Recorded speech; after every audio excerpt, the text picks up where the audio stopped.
I would like to take this moment to express my profound gratitude to those who took part in this journey.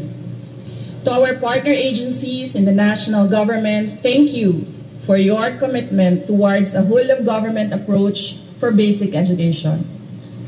To our local government units, thank you for keeping education and the youth as priority projects year in and year out. To our private sector partners, whether foreign or domestic, thank you for your resolve as education champions. To my DepEd family, Execom, Mancom, Central, Regional, Division, and school officials, teachers, and non-teaching personnel, thank you for your unwavering support, hard work, and dedication to serve the Filipino people. Mabuhay kayo. To our teachers, words can never capture how grateful the nation is for your sacrifices, for your passion, and for your unrelenting commitment to rearing the youth. Salamat sa suporta, salamat sa pagiging matatag. The nation will forever be in your debts. Sa 2 taon nating pagsasama, ang kwentong nabuo natin ay kwento ng kapit-bisig na pagtaguyod sa adhikaing maitatag ang isang bansang makabata at batang makabansa. Ngunit anumang kwento, kahit gaano kaganda, ay sadyang nagtatapos rin.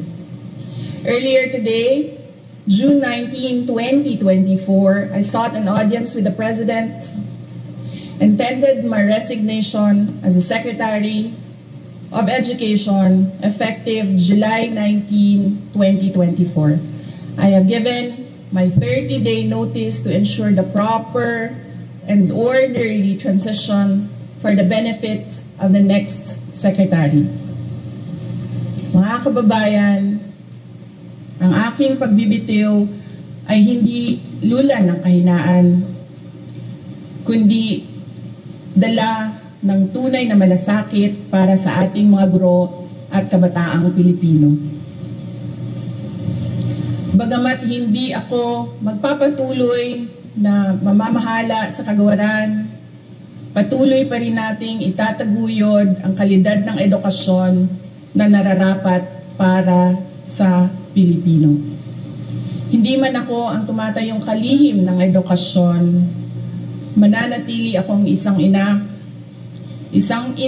na nagmamatyag at titindig para sa kapakanan ng bawat guro at bawat mag-aaral sa Pilipinas.